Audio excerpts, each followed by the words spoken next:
사기 선동 사건으로 국민을 호도하는 YTN 공천사기 보도를 고발하는 기자회견을 시작하겠습니다. 먼저 국민 의례가 있겠습니다. 모두 자리에서 일어나 주십시오. 국기에 대한 경례를 하겠습니다. 정면에 있는 국기를 향해 주시기 바랍니다. 국기에 대하여 경례!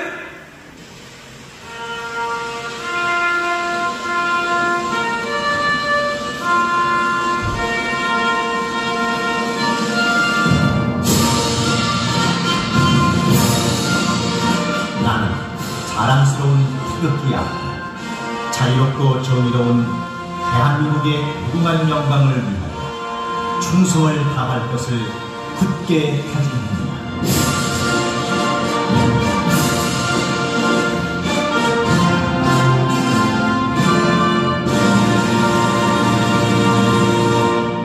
바로 이어서 애국가 제창해 주겠습니다. 애국가는 1절에서 4절까지를 1절에 담아서 힘차게 불러주시기 바랍니다.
다음은 대한민국을 위하여 순교하신 애국자들을 생각하면서 잠시 묵념을 올리겠습니다.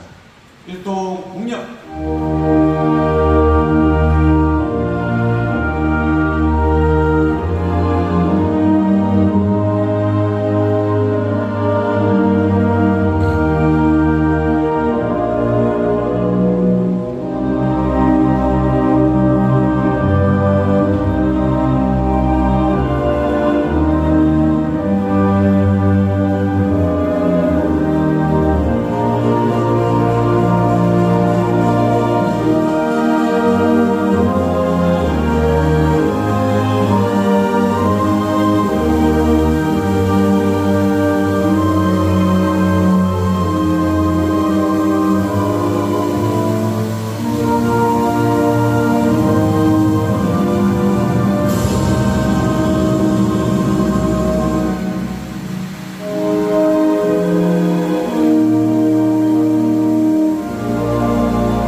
모두 자리에 앉아주시기 바랍니다.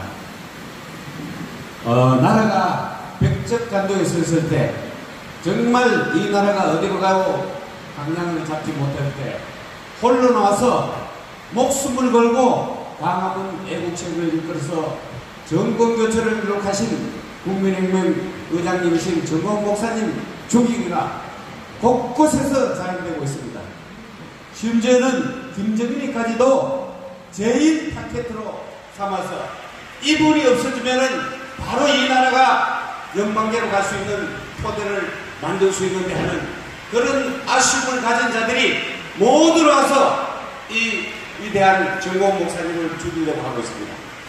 그 일환으로 지금 곳곳에서 이런 것이 벌어지는데 특히 이번에 거짓 사기 선동 사건으로 대한민국 국민을 선거 직전에 보도하고 있는 이 보도에 대한 YTN 보도를 규탄하는 그리고 진실을 말하는 기자회견 자리를 마련했습니다.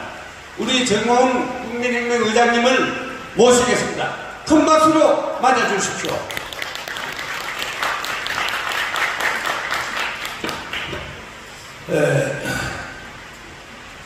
하늘에서는 지금 우박이 떨어지고 있습니다.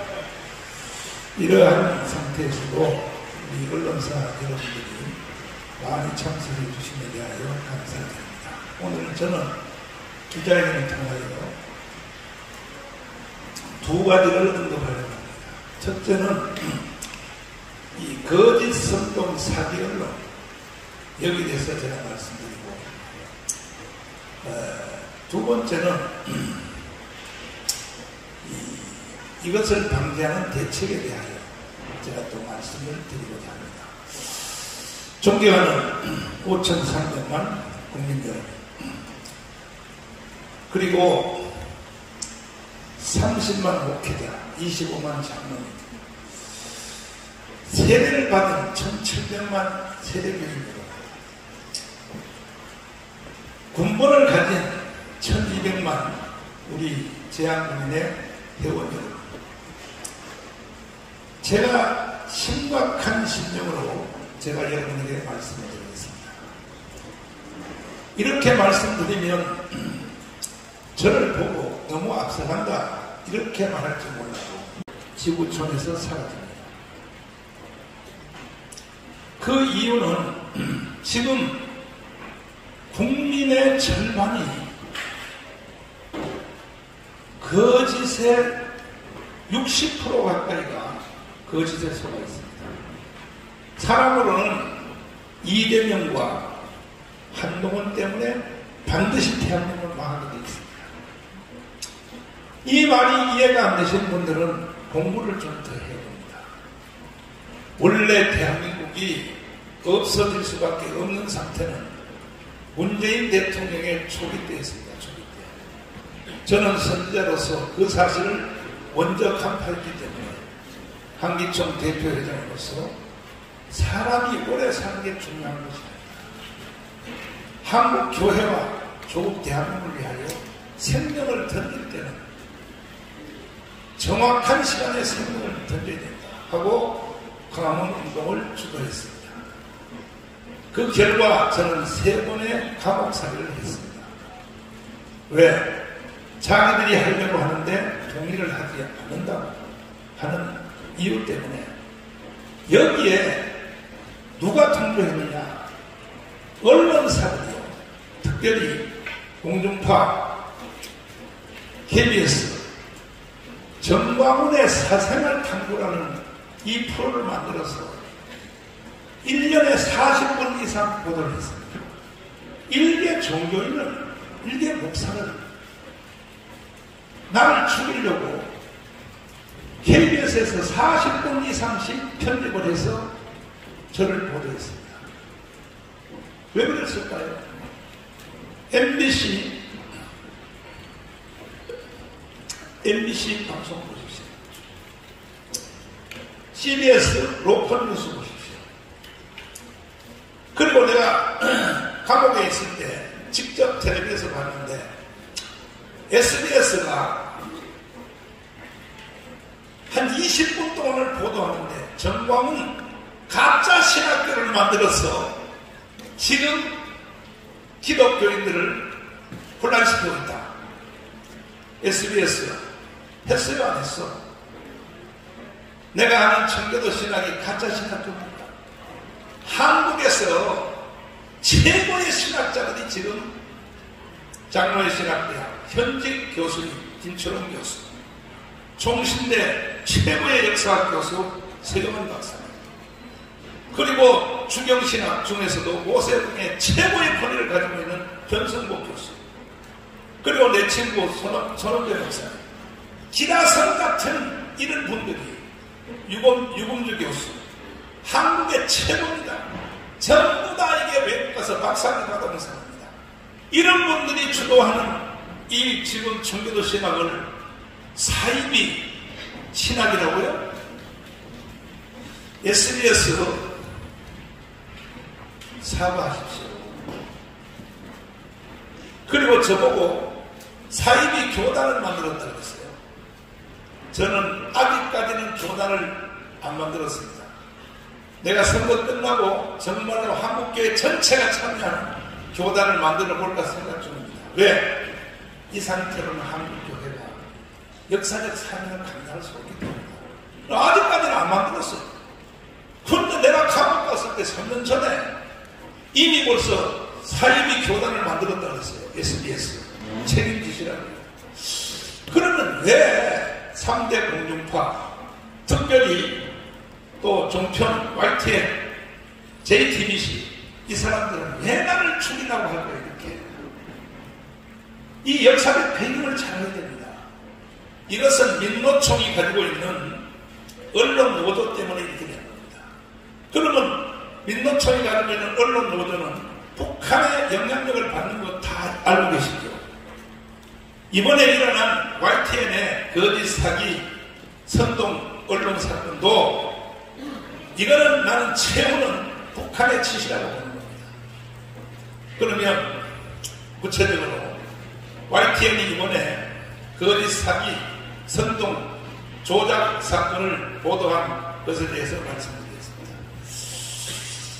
이것은 제가 유동규 열사 인천 계양 을구에 사무실 오픈식을 하러 갔는데 저는 몸이 안 좋기 때문에 안 가려고 했어요. 근데 꼭 와서 축사를 해달라고. 갔습니다. 갔더니 우리 여기 대북권 조직의 총책임자 되는 김종대 목사님이 저한테 하는 말이 여기에 안수기도를 받을 사람이 있으니까 안수 한번 해주십시오. 김종대 목사님이 제안을 했어요. 그러니까 내가 어디 있냐니까 바로 옆에 있다는 거야. 그것도 안수 안 해주면 정남은 교만하다 뭐하다 이런 말을 하도 공격하기 때문에 몸도 불편한데도 불구하고 내가 안수기도를 했습니다. 했더니 안수 끝난 뒤에 그 영상이 지금 나오고 있어요. 내가 안수하는 영상 보십시오. 여기 나왔죠?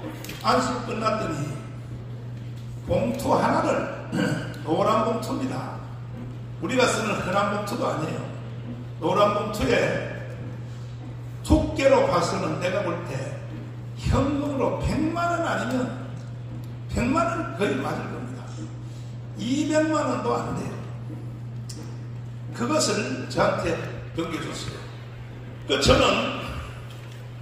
저는 뭐 거의 기계적으로 제가 헌금을 받거나 기도해주고 받으면 바로 나는 수행비서인 남순에게 넘깁니다. 봉투 열어보지도 않습니다. 금액이 얼마인지도는 압니다. 거기 쓴 글지도 안 봅니다. 이것이 제가 사역하는데 아예 굳어진 습관입니다. 남순이 좋습니다. 이것이 이제 그 공천 헌금을 받았다고 하는 그 전문대 줬더니 이분들이 그때부터 집요하게 우리 공천심사위원장 되는 그 김학성 교수님에게 접근했습니다. 접근해서 김학성 교수님이 나한테 이렇게 말했어요. 여기에 돈을 7억을 헌금할 사람이 있으니 그 사람을 공천해야 될지 목사님이 판단해보세요. 내가 당회장실에서 김학성 교수님에게 이렇게 말했습니다. 깜짝 나고 싶어? 나는 선거 이 심부름을 5년 해놨어. 5번 해봤어. 20년 이상 해봤어. 우리가 만든 이 자유통일당은 제가 만든 게 아닙니다. 조영기 목사님, 여기도 순공회, 그리고 CCC 총재인 김정문 목사님이 만들어서 정광훈, 장경동한테 심부름 시킨 겁니다. 저는 오늘까지 당에 대한 직분을 맡아본 적이 없습니다. 25년 동안에. 밑바닥에 심부름을 했습니다. 저는. 모든 것을 어른들이 결정 다 하고 이 선거철 때 되면은 비례대표 후보자도 저는 쳐다보지도 못해요. 다 어르신들이 살았을 동안에 어르신들이 이름을 다 써줬어요. 그리고 나는 기계적으로 수행할 수밖에 없었어요. 이제는 돌아가셨으니까 이제는 내가 조금 관여할 수 있습니다. 자, 그러면 그래서 김학성 공천진수합위원장한테 깜빡 나고 싶냐고 말이야. 정신 똑바로 차리라고 그랬더니 이거는 절대로 그 제안을 받아들여도 안 되고 받아들이면 감옥 가. 내가 선거를 25년 해봤는데 이거는 이렇게 하는 것이 선관위의 지시야. 뭐냐? 일단 후보자가 다 결정된 뒤에 후보자 회의를 해야 돼. 왜 내가 25년 해봤으니까. 그리고 선관위 지침을 따라서 내가 잘 알고 있습니다. 그래서 지난 선거에는 이 후보자 회의를 로버스 법무부인 김성규 장관 사무실에서 했습니다. 왜? 법무부 장관 출신이니까 그분이 감독하에 회의를 했습니다. 이번에도 구주화 변호사님을 딱 참석시켜서 공천자 회의를 했습니다. 그리고 선관위가 저한테 가르쳐주신 그대로 진행했습니다. 자, 짧습니다. 우리 군소 정당은 재정이 부족하므로 선거를 이걸 할 힘이 없다. 지금도 선거할 때는 50억 가까이가 돈이 필요한데 이렇게 말하면 이거 안 해보신 이 언론사들은 한 데서 50억이 필요하냐. 최하입니다. 최하. 선거 안 하면 안 했지. 50일 어서 선거 불가능합니다. 첫째는 집집마다 3,500장을 넣는 인쇄물입니다. 그 돈이 얼마인지 압니까? 15억 됩니다. 15억. 그 돈만 해도. 그 다음에 선거 토론회 KBS 또 MBC 거기 나가는데 한 번 나가는데 5억씩 듭니다. 5억씩. 그 외에도 수없는 돈이 듭니다. 최소한 50억이 들기 때문에 내가 이것을 후보자 회의하는데도 나도 관여할 필요 없지만 이걸 아는 사람이 없어요. 김학성 교수님, 목사님이 사회를 좀 해달라고 해요. 왜? 이분은 헌법학자요. 교수 사회에서 폐쇄된 사회에서 살았기 때문에 선거에 대해서 전혀 몰라요. 좋다. 내가 사회 해준다. 그래서 우리 교회 구원성견에서 사회를 시작했습니다. 길게도 안 했어요. 짧게. 선거 치르려면 50억이 필요한데 이것은 선관위의 인도에 따라서 선관위의 설명에 따라서 진행하는 것이다. 여기에 십시일반으로 비례대표에 여기에 추천되신 분들은 각자가 감동되는 대로 써내라 그랬어요. 특별당비에 써내라 그랬더니 한 사람도 돈 안 써냈어요. 왜? 우리 후보들은 실력은 한국 최고입니다. 그러나 돈은 없어요. 이 사람들은. 만약에 내가 돈을 바라보고 후보자를 이렇게 추천하거나 했으면 돈 있는 사람 데려오라고 하겠죠. 내가 돈 없어요. 그리고 한 사람도 안 써냈습니다.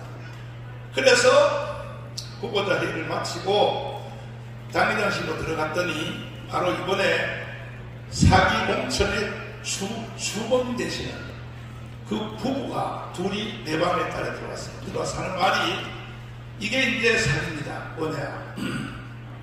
저도 20년 해본 경험이 없었으면 딱 걸려들 뻔했습니다. 이 5억의 돈을 이제는 7억에서 5억으로 나눠졌어요. 5억의 돈을 목사님한테 직접 줄 테니까 자기를 공천해달라 이렇게 제안했습니다. 내가 거기서 넘어갈 것 같습니다. 절대 불가능해. 깜빵 가요. 돈 준 사람도 깜빵 가고 받은 나도 깜빵 가. 이거는 선거법에 안 되게 돼 있어. 어디라고 이런 소리를 하냐고. 한 가지 방법은 아까 내가 후보자 회의할 때 특별당비를 써내라 그랬죠. 그 원리에 따라서 당 통장 계좌번호로 딱 방법이 하는 거예요. 거기다가 특별당비를 거기다가 입금을 하십시오. 그러면 이것이 공천하는데 참고사항이 될 수 있습니다. 이렇게 하고 내가 한마디로 거절했습니다. 그랬더니 그날은 쫓겨나갔어요. 그 다음에 두 번째 날 찾아왔어요. 찾아와서 하는 말이 계약서를 하나 가져왔어요. 계약서를. 그 계약서가 뭐냐. 선거 끝난 뒤에 자기들이 정광훈 목사에게 5억을 빌렸다 하는 그 계약서를 가져왔습니다. 그래서 이건 선거 끝난 뒤에 우리가 목사님한테 5억을 빌렸으니까 그러니까 이걸 갚는 형태로 목사님한테 직접 돈을 주면 되지 않느냐 하는 서류를 만들어 봤어요. 나는요 서류 보다가 처음 봤습니다. 한마디를 거절했습니다. 안 되니까요. 정말 선거 끝난 뒤에도 누가 선관위에 신고하면 이것 수사합니다. 반드시 선거 끝났다고 그것이 끝난 게 아닙니다. 깜빡하고 싶어요? 절대 안 되고 돈을 공개적으로 당 특별단위 당의 계좌번호로 돈을 넣는 길 밖에는 없습니다. 그 다음에 하는 말이에요. 그러면 특별당비를 5억을 넣으면 나를 입당식을 해주겠냐고요. 그러면 공천은 뒤로 미루고라도 입당식은 당연히 해야지. 돈 안 낸 사람도 입당식 다 해준 건데 지금 단체들도 어마어마한 단체들이 연예인 단체 여기 월남전 파병용사 할 것 없이 하루에 수없는 단체들이 입당식을 하고 있어요. 그걸 해달라는 거야. 그래서 그거야 쉽게 해줄 수 있지 하고 그 다음날 제가 당사를 갔습니다. 입당식을 하러 갔습니다. 갔는데 이 사람들이 나타났어요. 나타나서 한 말이 목사님 약속대로 입당식을 해주세요. 그래서 내가 특별단비 5억을 당 계좌번호 넣었어요. 안 넣었대. 그럼 불가능해. 왜? 지금 여기에 후보자로 나온 사람들은 다 물질적으로 또 시간적으로 가문 예국운동에 목숨을 건 사람들이야. 다 이 사람들. 모든 후보들은. 근데 어느 날 느닷없이 와서 아니 나를 그것도 처음에는 일본 해달라서 일본. 그거는 불가능하다. 그것도 불가능하다는 말은 내가 한 것도 아니에요. 전국 김학성 교수님을 통하여 내가 들은 얘기예요. 그랬더니 또 3번도 힘들다. 왜? 그러면 후보자들의 이게 공정성이 무너지지. 이 사람들은 눈이 오나 비가 오나 가뭄 광장에 와서 5년 동안 함께 생명을 걸고 투쟁했던 사람들인데 오늘 없이 느닷없이 와가지고 아니 자기를 나중에는 5원에 해달라. 그러나 모든 당이 다 그렇게 하고 있어요. 특별당비 없는 정당은 하나도 없어요. 단 하나도 없습니다. 그래서 특별당비를 내면 이것이 당의 기여도에 참조가 되므로 다른 후보들이 수긍한다는 거야. 저 사람은 특별당비를 5억을 냈으므로 그러므로 우리는 후보자가 뒤로 밀려도 괜찮다. 설득을 할 수 있다는 거죠. 그래서 내가 물어봤어요. 당사자한테 5억을 넣었냐면 안 넣었다는 거야. 그러면 이거는 오늘 입당식도 불가능해 했더니 소리를 지르며 그때부터 완전히 발작을 떠는데 그래서 경찰부터 왔습니다. 와! 공천 헌금을 강요한 이런 정당은 정당이 아니라고 막 소리를 질러요. 그래서 도대체 이 사람들이 왜 이러나 하고 처음으로 소개한 김병대 목사님한테 전화를 해봤어요. 아니 이 사람들이 소개를 일으키는데 이 사람 누가 소개했어요? 그랬더니 세종시에 있는 만부장 목사님이 소개했다는 거예요. 그 사람한테 빨리 알아봐. 이 사람의 정체가 누군가 알아봤더니 이 사람들이 왜 남들이 그냥 돈도 안 내도 누구든지 가면 우리는 당원 하나가 아시기 때문에 다 입당식을 해주는데 왜 그렇게 입당식을 거대하게 하기를 원했는가 정체가 드러났어요.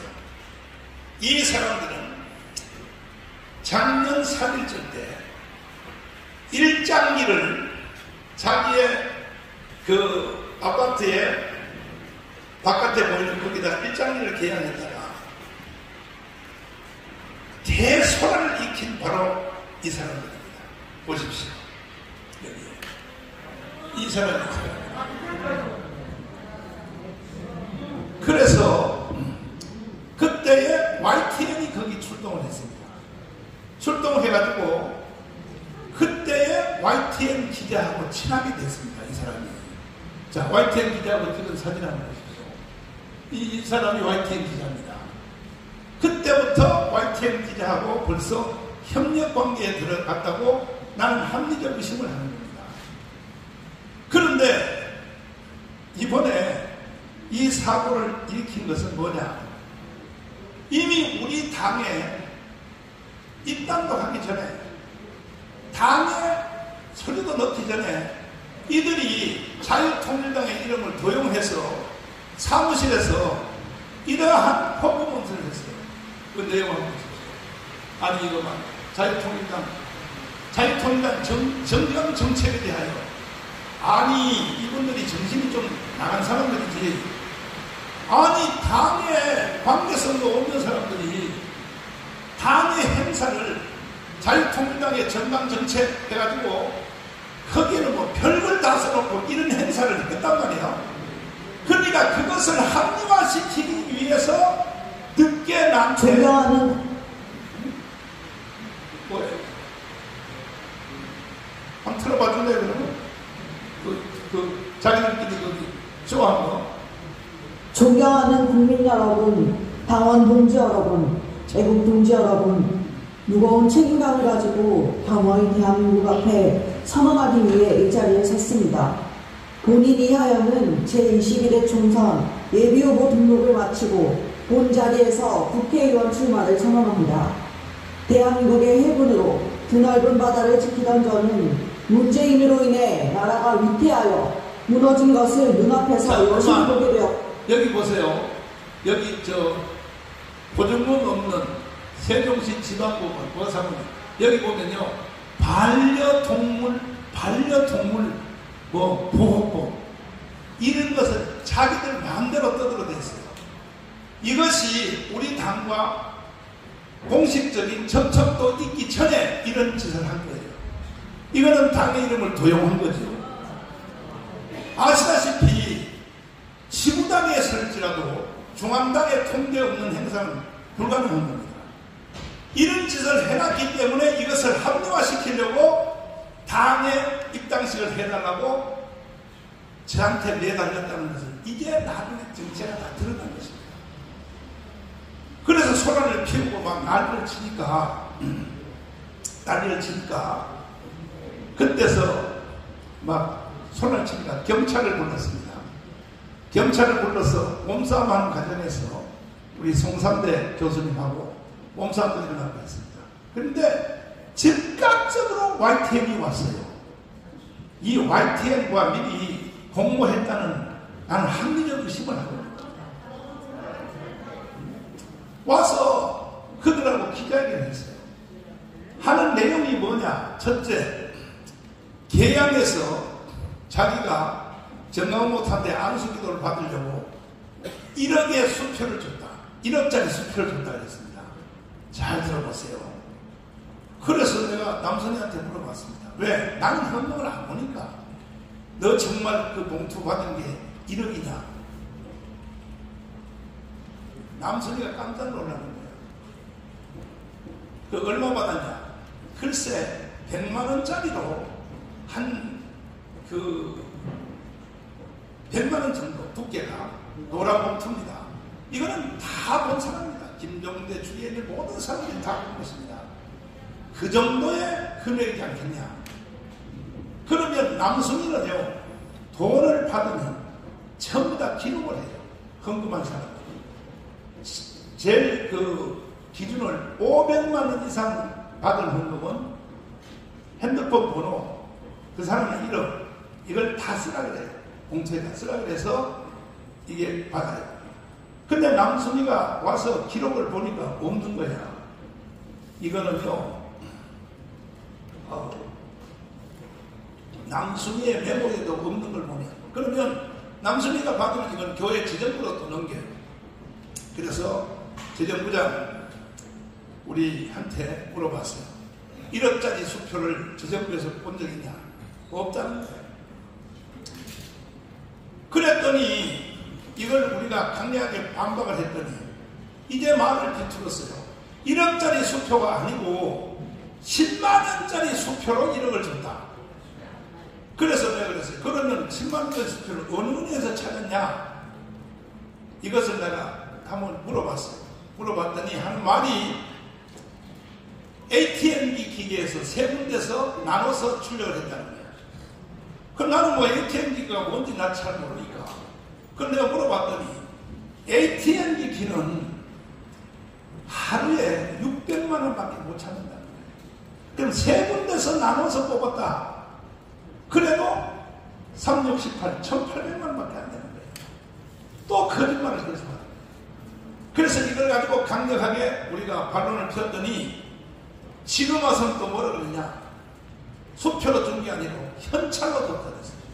현찰로. 그러면 현찰로 줬을 때도 은행에서 찾을 돈이 있지 않느냐? 그 은행을 근거를 대라. 그 다음에 현찰로 준 1억이라면 그 두께가 가방으로 한 가방. 그랬더니 어제 또 최종적으로 말을 어떻게 바꿨냐? 사실은 1억을 준 게 아니라 1000만을 현찰로 줬다. 자, 보세요. 1000만을 현찰로 또 바꿨어요. 말을 4번을 바꿨습니다. 그래서 내가 지금 500만짜리 1000만원을 내가 지금 이걸 가지고 왔습니다. 이게 바로 1000만원 두께입니다.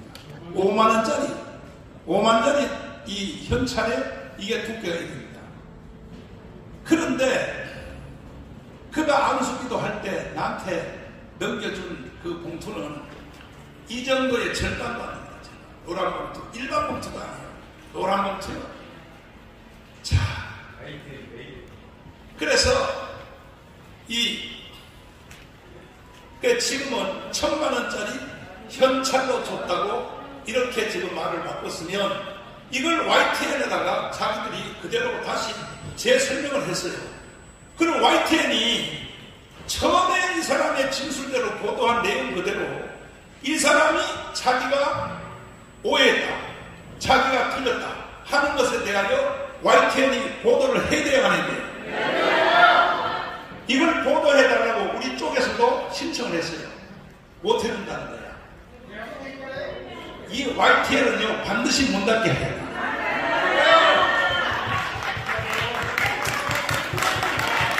아니 거짓 사건을 보도하고 선동하고 전 국민들로 하여금 정광 목사를 죽일 놈이라고 그렇게 보도했으면 반론 보도권도 줘야 될 거 아닙니까? 그동안도 반론도 내 말도 아니고 처음에 사건을 익힌 바로 이 사기극을 주도한 이 부부가 YTN한테 내가 그것은 말을 잘못한 거니까 1억이 아니고 1000만원이다. 수표가 아니고 현찰이다. 이렇게 새로 보도해달라고 이 당사자들이, 주범들이 YTN한테 요구를 했는데도 YTN이 못해준다.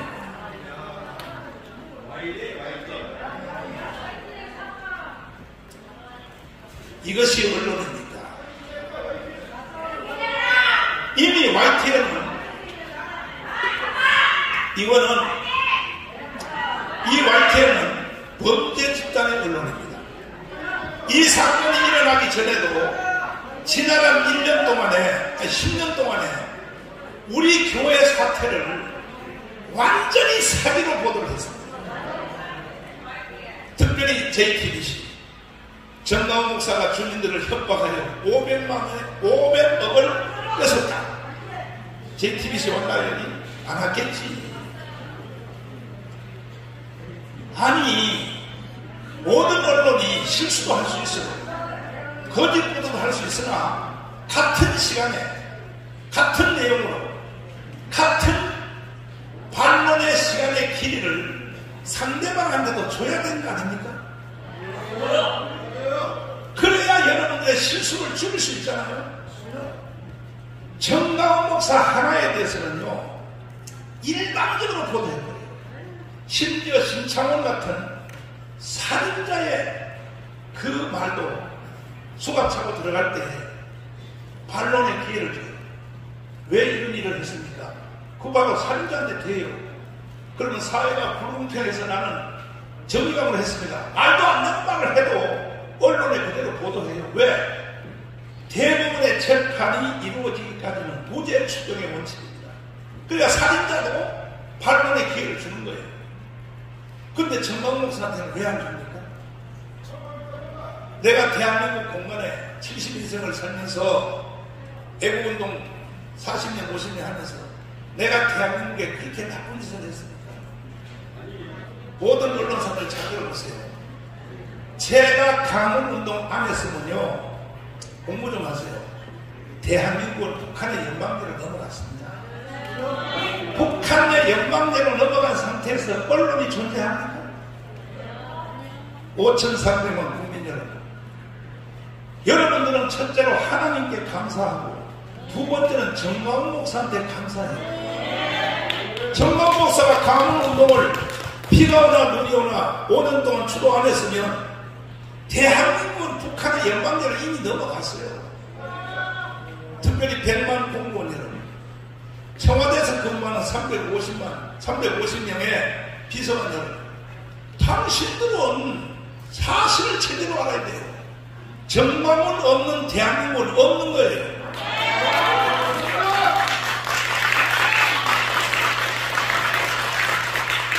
그래서 우리는 강원운동을 통하여 윤석열 대통령을 당선시켰습니다.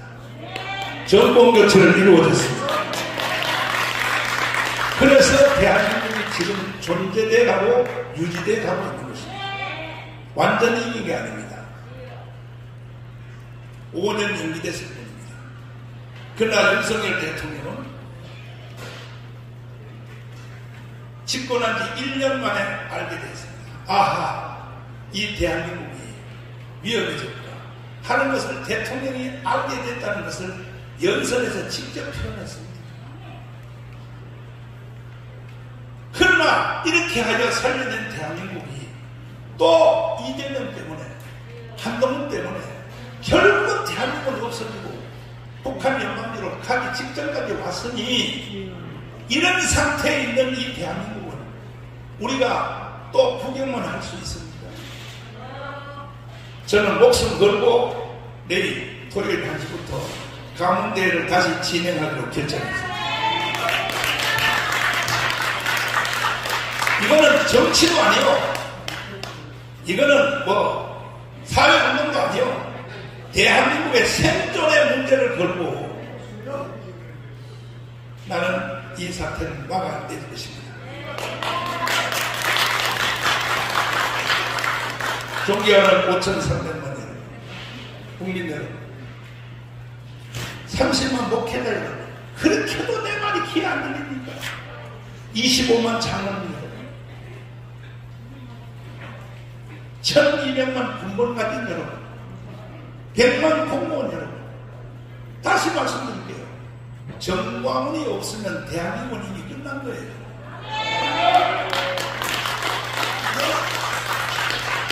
당신들이 100만 공무원을 어디서 해놓고 끝난 거예요. 이런 것도 제대로 사실대로 모른다면 다 사표내세요. 다 사표내세요. 다 사표내시고 북한으로 가라고 해요. 그래서 우리는 자랑스러운 세계 제6위 경제대국이 된 대한민국을 절대로 우리는 북한의 연방제를 넘겨줄 수 없고, 이재명의 자서전을 통하여 밝힌 그대로, 첫째, 주한미군 철수. 주한미군 철수하면 돼요? 그런데 이재명을 지지하는 사람들이 60%, 전 국민에. 아니, 돌았죠. 돌았어. 국민들이 돌았죠. 그걸 어떻게 지지할 수 있습니까? 그러나 나중에 선거 끝난 후에, 대통령 선거 끝난 후에 이재명을 찍은 사람한테 여론조사 했어요. 기자들 잘 들으세요. 주한미군을 철수하면 되냐 안 되냐 물었더니 93.8%가 주합미군은 철수하면 안 된다고 대답했어요. 누가? 이재명을 찍은 그들에게 설문조사를 해봤더니 주합미군은 철수하면 안 된다 그래요. 그러면 왜 찍었냐 그랬더니 모르고 찍었다. 모르고 찍은 경험이 한 번 있으면 이제는 정신을 똑바로 차리고 내가 어느 정책에 줄을 서야 되는지 어느 정책에 동의를 했는지 이제는 알아야 될 거 아닙니까 국민들이. 지금 또 이재명인데 또 사기를 당하려고 줄을 서고 있어요. 국민의 60%가. 두 번째는 연방제 통일입니다. 이재명의 자신을 한번 읽어보세요. 그런 것도 아니고 사람들이 무슨 기자를 합니까? 이재명 속에 뭐가 들었다는 것을 파악도 못하는 분들이 올 KBS, SBS, MBC 기자를 왜 합니까? 그런 걸 기초상식도 모르시는 분들이. 내가 하도 깐죽거리고 해서 주진우 기자, 좌파 쪽에 나는 그쪽에 대부라고 봅니다. KBS를 이끌었던 주진우 기자를 데리고 여하라에서 맞짱 토론을 내가 3번 했어요. 이야, 나는 좌파의 이론가들이 뭘 아는 줄 알았더니 깡통이야, 깡통. 연방제 통일이 뭔 말인지 모르고 고려 연방제가 뭔 뜻인지 모르고 나든나대 연방제가 뭔 뜻인지 모르고 나는요 좌파 언론인들이 저렇게 앞뒤가 꼭 막혀있다는 것을 주진우를 통하여만 알게 됐어요. 주진우는 그래도 사람이 인간성이 괜찮아서 KBS의 진행자로 있을 때 저를 불러서 저하고 토론했어요. KBS 가서 했습니다. 제가 MBC 왜 나를 안 부릅니까? SBS 왜 나를 안 부릅니까? 뭐가 겁나서 저를 못 부릅니까? KBS 왜 나를 안 부릅니까? 우파 진지에 외람되지만 최고의 이론가는 정광훈 목사입니다.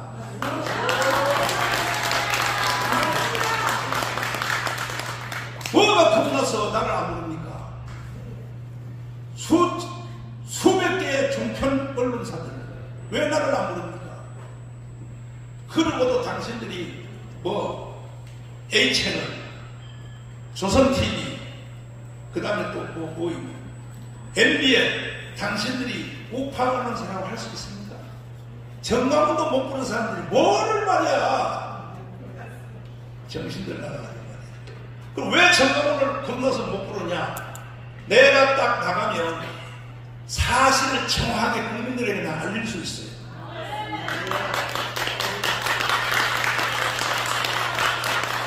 내 전문가고 전문가고 연방제 통일이 뭐며 낮은 단계와 연결 고려연변제가 뭔가 저는 한국 근대사에 대해서 통달한 사람들 통달. 이승만과 박헌영의 싸움이 뭐일 것이며 6.25 전쟁이 왜 일어났으며 모든 것에 대해서 나는 설명할 수 있어요. 그러니까 겁나서 나는 못 부르는 거예요. 겁나서. 그렇게 국민들을 길을 가리고 눈을 멀게 하고 이렇게 계속 하기를 원하십니까? 그렇게 하려면 북한으로 가세요. 북한으로.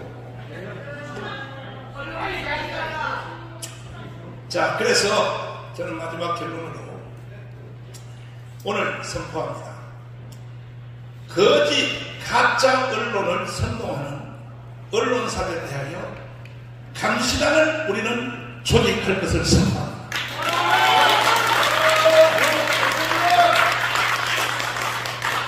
뉴스, 평론, 모든 것에 대하여 사실대로 하지 않고 거짓대로 합니다.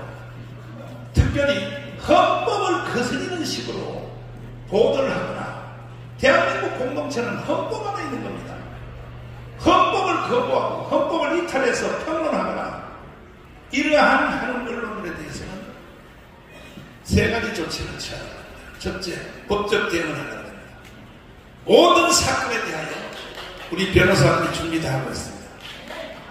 반드시 사과방송하도록 법적 대응을 할 것이고 형민사상의 처벌을 할 것입니다.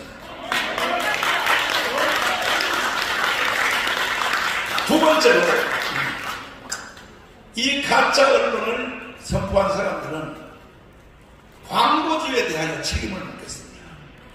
이번에 YTN에 내 걸 보도하면서 왜 나를 언급하면 막 시청률이 높아가거든요.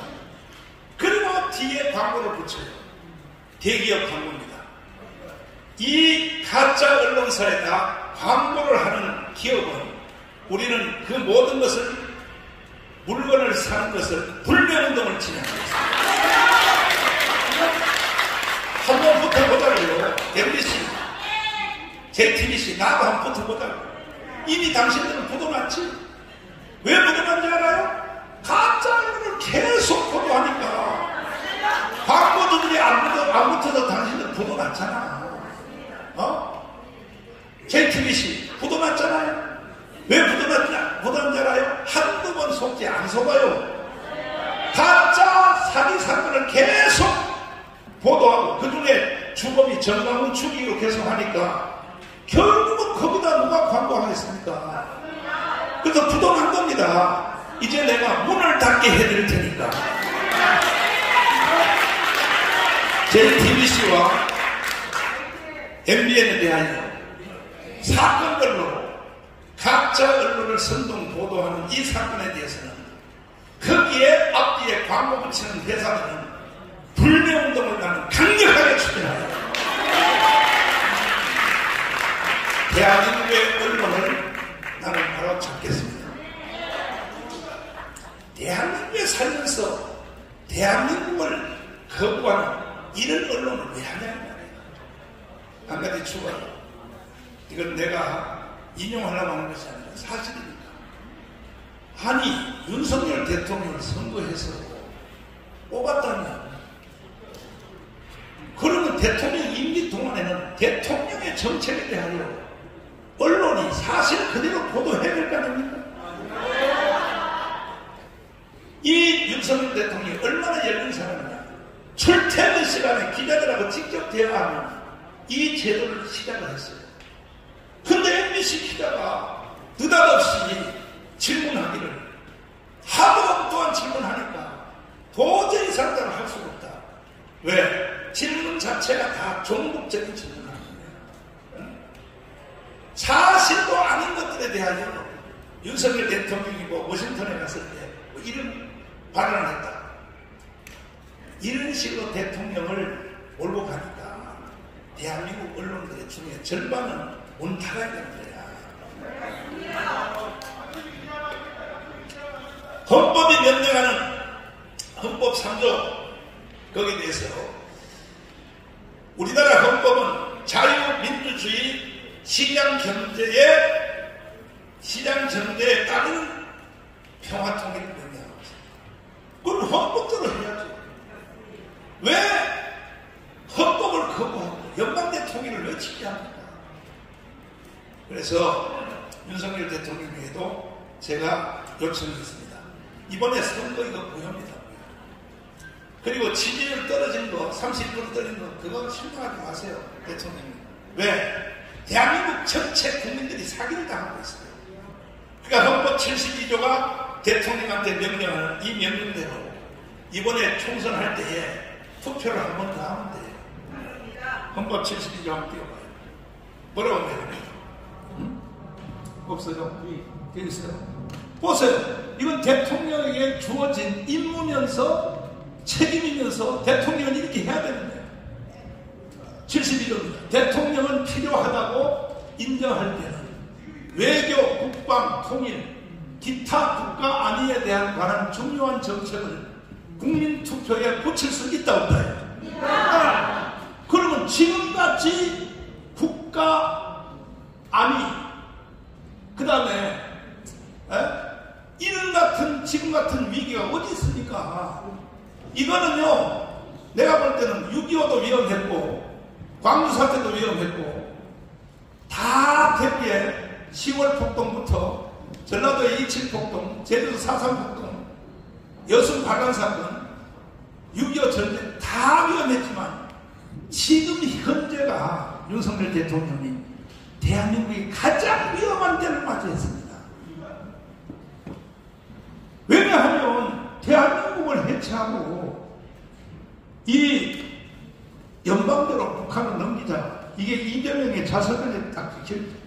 그러니까 세 가지를 놓고 이번 총선에서 돈도 안 들어요. 투표용지 하나만 더 받으면 돼요. 먼저 뭐냐? 주한미군 찬성을, 철수를 찬성하느냐 반대하느냐, 이거부터 기표를 하고, 두 번째, 연방제 통일을 찬성하느냐 안 하느냐, 거기에 대해서 또 표시를 하고, 그 다음에 대기업 해체하면 돼야 안 돼요? 그런데 지금 이재명 그걸 주장하고 있단 말이에요.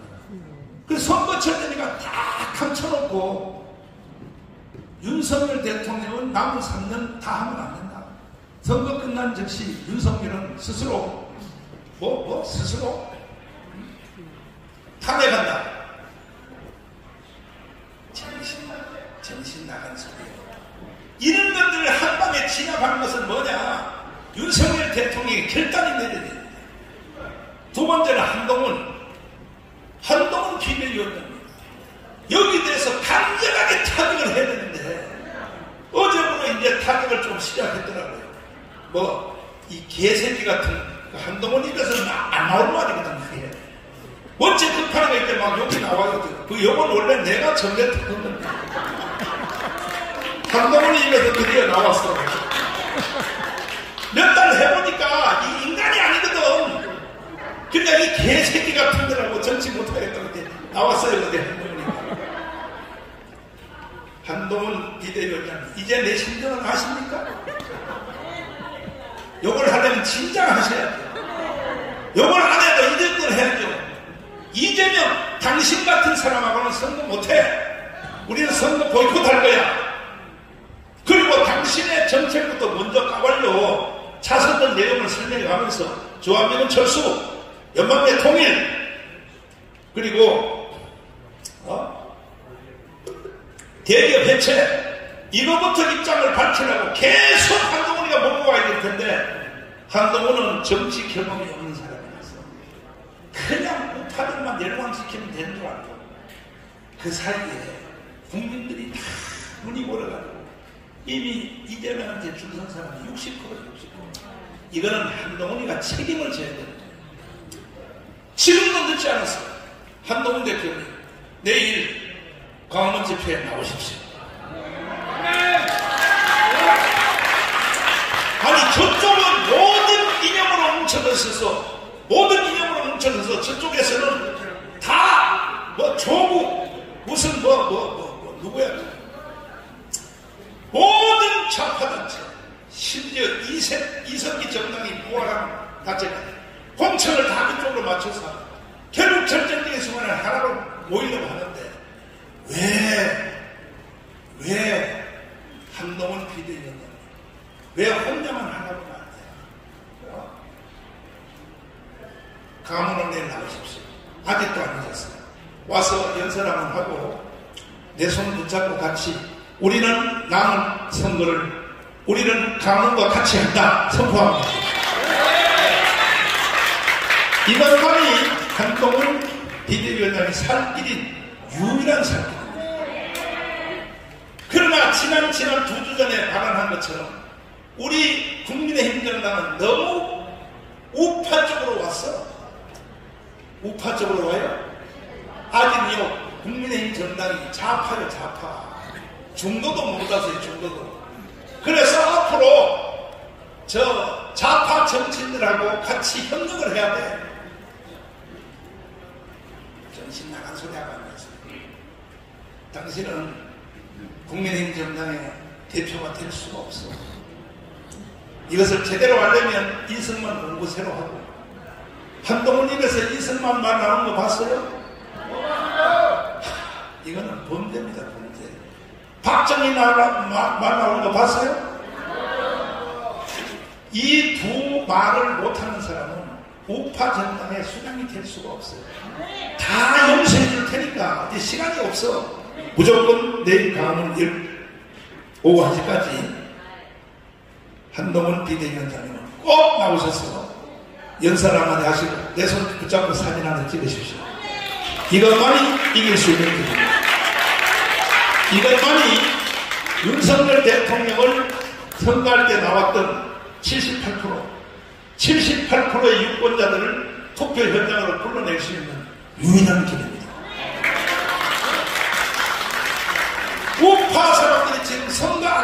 없다고 하는 사람이 50%예요. 나라만 한 거죠. 한동훈 책임져야 돼요. 왜 선거를 하고 싶지 않는 상태로 누가 만들었습니까? 이재명은 당장하지만은 한동훈이 이렇게 만든 거야. 그것도 사실은 경북대구가 우파의 핵심인데 거기서 15%가 맞았습니다. 거기서 15%. 그래서 윤석열 대통령이 지금 32%밖에 안 되는 거예요. 48%에 당선된 대통령입니다. 책임지십시오. 한동훈 대표는 책임지시고 내일 꼭 나오시길 바랍니다. 감사합니다. 예. 감사합니다. 자, 이 바쁜 시간에도 상시하게 정몽원 의장님께 큰 박수 부탁합니다. 아무리 정몽원 죽이기를 해도 대한민국이 살아있는 한 정몽원 죽지 않습니다. 또한 정몽원이 살아있는 한 대한민국은 죽지 않습니다. 우리는 어떤 일이 있어도 가짜뉴스, 거짓, 사기, 선동을 뿌리 뽑고 대한민국을 지켜내고 윤석열을 지켜낼 것입니다. 다음은 우리 이동호 자유통일당 사무총장께서 보도자를 발표해 주시겠습니다. 네, 안녕하십니까. 저는 자유통일당 사무총장 이동호입니다. 그리고 사랑제일교회 장로입니다. 오늘 YTN이 지금 편파적으로 공천 사기에 대해서 연속적으로 보도하고 있는 것에 대한 고발 기자회견이 있었는데 우리 사랑제일교회 그리고 정광훈 목사님의 입장을 발표하겠습니다. YTN의 편파 보도는 하루 이틀 일이 아니라 최소한의 공정한 보도를 요청하는 사랑제일교회 입장은 번번이 묵살되었다. 이번에 일어난 공천 헌금 사기극도 같은 맥락이다. 이하이 1억을 헌금한 기록이 없으니 정확한 수사를 통해 명확한 사실관계를 전제되지 않는 보도는 지양해달라고 요청했습니다. 그러나 이를 무시하고 정광훈 목사가 1억 수표를 공천 헌금으로 받았다는 의혹을 연일 보도했습니다. 대부업을 운영하는 이하영 씨가 접근한 경위와 그리고 동기 그리고 인터뷰를 하려 했던 이유 등 전체 맥락에 대한 이해 없이 그저 대화에서 특정 워딩을 집중 조명하여 사실과 다른 왜곡된 편집을 하지 말아달라고 요청했습니다. 그러나 이 또한 무시됐습니다. 오히려 다른 장소에 있었던 대화 내용을 일부 왜곡 편집해서 YTN식의 결론을 냈습니다. 이하영은 사실 확인을 위해 연락을 취할 때마다 질문을 바뀌었습니다. 1억 수표 공천 헌금으로 시작해서 이젠 1년 1천만원 감사 헌금이라고 합니다. 1억과 1천만원이 헷갈릴 수 있다는 것도 놀랍고 은행에서 추적할 수 있는 수표가 누구도 확인해 줄 수 없는 현금으로 바뀐 부분도 놀라운데 명백한 오보를 정정할 의향이 없다고 당당히 말하는 YTN 윤성훈 기자 입장이 가장 놀랐습니다. 편향된 시각과 불충분한 취재로 인한 오보를 정정할 용기가 없는 것이면 다행이지만 대한민국 방향을 결정하는 이 중대한 선거를 앞두고 이 시점에 일부의 녹취를 왜곡 편집하여 보도함으로써 조직적으로 YTN이 선거 개입을 하려는 것이 아닌가라는 의혹이 듭니다. 다시는 아니면 말고 식의 인터뷰 짜집기로 언론의 피해를 입은 사람들이 없도록 YTN 윤성훈 기자와 사회부장 정유신에 대해 민형사상으로 할 수 있는 모든 수단과 방법을 동원하여 강경 대응할 것이다. 이상입니다. 감사합니다. 네, 감사합니다. 이동호 사무총장님의 보도자료 내용이었습니다. 다시는 왜곡 보도, 거짓 보도, 선동이 없는 세상을 만들어야겠습니다. 이번에는 보충 설명이 있겠습니다. 네, 구주화 변호사입니다. 사건 경위는 목사님께서 다 상세히 말씀하셨고요. 저는 법적 진행 과정과 중요 사항에 대해서 부연 설명을 드리겠습니다. 이하영 씨의 공천 사기극은 여러분 다 아시다시피 이미 다 밝혀졌습니다. 본인 스스로 인정했잖아요. 거짓말이었다고. 이분들이 처음에 YTN 보도에서 뭐라고 얘기를 했냐면, 목사님을 처음 만나는 자리에서 공천 목적으로 그들이 요구한 1억 원을 수표로 줬다. 이렇게 얘기를 하고 이게 보도로 나갔죠. 그걸 보자마자 저는 이게 바로 고소가 된다. 이렇게 생각을 했고, 하루 이틀 뒤에 바로 고소장을 접수했습니다. 요구한 적이 없는데, 그리고 1억 원을 받은 적이 없으니까요. 그것도 공천 목적으로 줘서 받았다고 하니까 이거 완전히 명예훼손 아니겠습니까? 그래서 고소를 했더니 또 그 다음 날인가 그 다음 날에 바로 이하영 씨가 부부가 유튜브에 출연을 해서 바로 시인을 했죠. 그거는 거짓말이었다. 공천 목적으로 준 게 아니고 그냥 기도 목적으로 줬고 1억 원이 아니다. 뭐 본인들은 1000만 원이라고 지금 얘기를 또 10분의 1로 낮췄습니다. 그렇게 바로 꼬리를 내렸죠. 자, 누가 처음 보는 사람에게 1억 원을 주겠습니까? 여러분 그게 말이 됩니까? 말이 안 되죠. 그리고 이하영 씨는 그 유튜브 방송에서 이렇게 말을 했습니다. 나는 사실 안수기도를 받을 때도 정광훈 목사를 싫어했다. 안수기도를 받는 그때부터 나는 정광훈 목사를 안 좋아했다. 이렇게 얘기를 했어요. 그럼 여러분 생각해보세요. 내가 싫어하는 사람한테 굳이 세종에서 인천까지 올라와서 그들 주장에 의하면 돈 1000만 원까지 주면서 안수기도를 왜 받을까요? 그 목적이 뭘까요? 여러분 잘 생각해보세요. 공작의 목적이죠. 처음부터 불순한 의도가 있었던 겁니다. 여기. 자, 그래서 오히려 그 방송을 보니까 이하영 씨 부부가 그 담당 YTN 기자에게 전화를 해서 따지더라고요. 왜 1억이라고 했냐고 본인들이 얘기를 해놓고서는 이런 황당한 일까지 벌어지고, 그러니까 이게 거짓 보도라는 게 명백해졌으니까 우리 당에서 YTN에 요청을 했습니다. 이거 당사자도 거짓말이라고 인정했으니까 정정 보도를 해달라. 그러니까는 명시적으로 거부했습니다. 안 하겠다. 왜 안 하냐? 자기는 들은 대로 썼다 이거예요. 들은 대로 썼으니까 우리는 잘못한 게 없다. 그래서 정정 보도를 못 하겠다. 이렇게 답이 왔습니다. 그래서 이제는 이하영 씨 부부랑 YTN 사이에서도 뭔가 분쟁이 생길 것 같아요. 느낌을 보니까. 그리고 이하영 씨 부부는 여러분 아까 말씀 들었겠지만 작년 3.1절에 일장기를 달아가지고 엄청난 논란이 됐던 그 사회적으로 큰 무리를 일으켰던 사람들이고요. 그 일장기 사건 하고 일주일 뒤에 그 남편 이정우 씨가 기자회견을 합니다. 현수 막 펴놓고 기자회견하면서 뭐라고 했냐면, 내가 일장기를 걸어서 이렇게 대스타가 될 줄 몰랐습니다 라고 얘기를 해요. 본인이 대스타가 됐대요. 그걸 일장기를 달아서.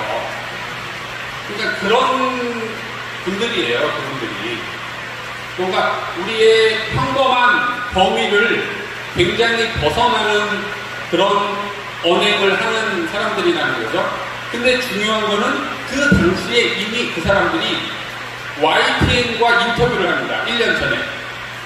그 일장기 사건을 가지고.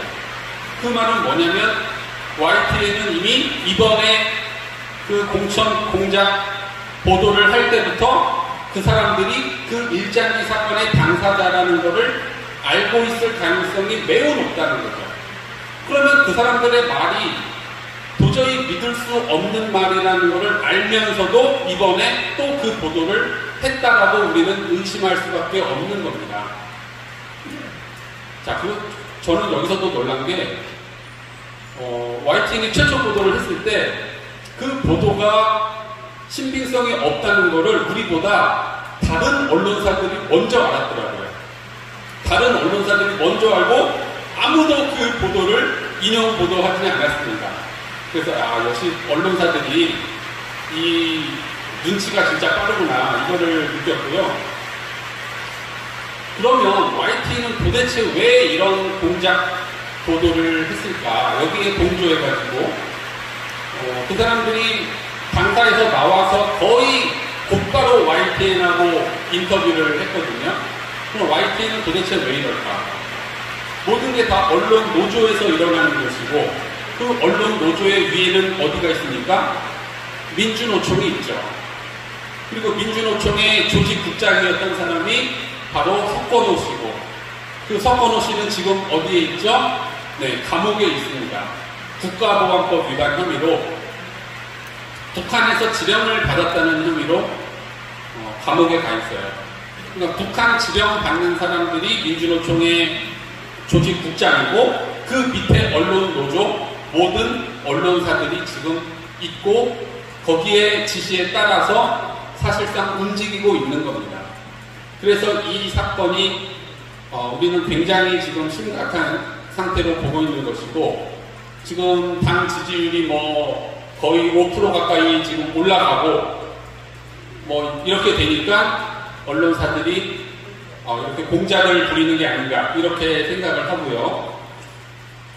앞으로 추가적인 허위 사실이 나오면 거기에 대해서는 제가 바로바로 고소장을 또 제출을 할 겁니다. 제가 이번에 고소장을 넣으니까 바로 꼬리 내리고 거짓말이라는 걸 인정하잖아요. 그러니까 앞으로도 계속 이런 공작, 교회와 정당에 대한 거짓 보도와 거짓말에 대해서는 바로바로 제가 고소장을 넣을 것이라는 것을 이 자리를 통해서 다시 한번 말씀드리고 또 언론사와 이하영 씨에게는 엄중하게 경고를 드리겠습니다. 네, 이상입니다. 네, 감사합니다. 우리 고조한 대변인의 말씀 잘 들으셨죠? 제가 여기까지 나와서 몇마디 말씀을 드리게 됐습니다. 저는 국방부와 국회에 관련된 일을 20년간을 했습니다. 그리고 국방부에서만도 제가 14년 반을 근무를 했는데 국방부 출입 기자단은 30명이 넘습니다. 그래서 저는 이 공직을 하면서 이 언론과 계속 이 일을 같이 했습니다. 이 언론이 우리나라의 민주주의 시장경제를 발전시키는 데 큰 공헌을 했다는 것을 저는 잘 알고 있습니다. 그러나 이 언론은 이 국민을 제대로 계도를 해서 모든 것이 사실대로 알려지게 하는 그런 큰 책임이 있습니다. 제가 경험한 것을 몇 가지 말씀드리면은 어떤 언론이라고 얘기 안 하겠습니다. 그 언론이 허위 보도를 하고 그 국방부에 큰 해를 끼치는 일을 했어요. 그래서 제가 그 기자는 국방부에 출입 안 하는 게 좋겠다. 그렇게 강력한 조치를 했더니 그 언론이 3일간을 국방부에서 비난하는 그런 보도를 하더니 3일 만에 꼬리를 내렸습니다.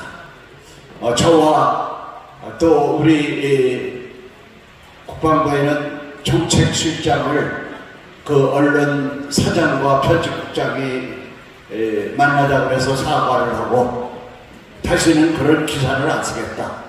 그 대신 내가 그 기자는 한 달간 출입을 못 시키겠다. 그래서 그 다음에 막 기자를 바꾼 적이 있습니다. 그리고 모든 언론이 율곡에는 비리가 있다고 그렇게 크게 보도를 했습니다. 근데 국회에서 국방위가 열릴 때 내가 이 여의도에 있는 그 기자들을 모아가지고 사실대로만 보도를 해달라. 그래 사실대로 보도를 한 결과 우리 율곡이 제대로 발전해가지고 K방산 지금 대한민국을 먹고 살리는 큰 역할을 하는 겁니다. 그래서 저는 이번에 이 상황을 보면서 판단을 했습니다. YTN이 이렇게 보도를 하는데 아무도 이 공조를 하는 그런 언론이 없다. 이거는 벌써 거짓말이구나. 이것은 확실한 책임 추모해서 다시는 이런 날이, 이런 일이 일어나도록 하지 말아야 되겠다, 이렇게 생각합니다. 그래서 저는 이렇게 말씀드리고 싶습니다. 이 언론 정말 사실대로 보도를 해야 됩니다.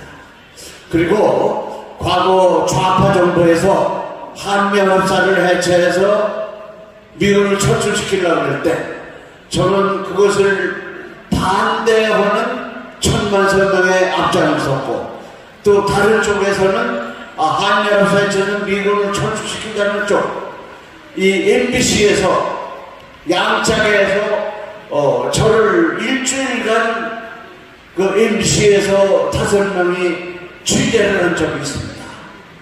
근데 저희 집에 MBC 5명이 왔는데 살기가 등등하더라고요. 근데 저하고 일주일을 같이 취재를 하고 마지막에 제가 이 차 한잔 먹고 가라 그랬더니 뭐라고 그러냐면은, 아니 저는 이 MBC에서 이걸 취재해서 60분간 방송을 하려고 했는데 저하고 일주일 댕겨보니까 한명합사를 해체하면 안 되겠다는 생각이 들었습니다. 이 반대 입장에 섰다 이거예요. 그래서 제가 그렇게 말했습니다. 당신들만 그렇게 얘기하면 어떡하느냐? MBC 편집국장한테서 이걸 받거든. 근데 저한테 일주일 했지만 그 방송을 안 했습니다. 그래서 우리 언론 제가 말씀드립니다. 정말 우리나라가 현재 혼란에 빠진 것은 언론이 모든 것을 정확하게 보도를 안 하기 때문에 이런 좌파, 그리고 이 문재인, 이재명, 그리고 이 좌파, 이 정파들에 대한 것이 국민에게 제대로 알려지지 않기 때문에 이런 혼란이 오고 있습니다. 저는 그렇게 생각합니다. 그래서 지금 이 방송을 듣고 있는 언론인 여러분들, 정말 이승만 대통령께서 제대로 세워놓으시고 박정희 대통령께서 우리가 먹고 살도록 이렇게 맹그러는 이 대한민국을 다시 원상회복시켜서 정말 질투박박으로 갈 수 있는, 이렇게 하는 데는 언론 여러분들의 역할이 크다고 봅니다. 지금부터 언론 정말 똑바른 보도를 해서 국민을 계도해 주시기를 바랍니다. 감사합니다. 예, 감사합니다. 방금 말씀하신 대로 나라가 제대로 가려면은 언론이 정말 제 기능을 좀 해서 국민들과 함께 가는 계기가 이번 기자회견을 통해서 이루어지기를 다시 한번 말씀드립니다. 우리 언론 정말 고생도 많지만은 꼭 제대로 좀 왜곡되지 않고 사실대로, 그리고 왜곡했으면은 바로 정정 보도하는 이런 성의를 보여서 국민들과 함께 가기를 간절하게 바라겠습니다. 이상으로 기자회견을 모두 마치겠습니다.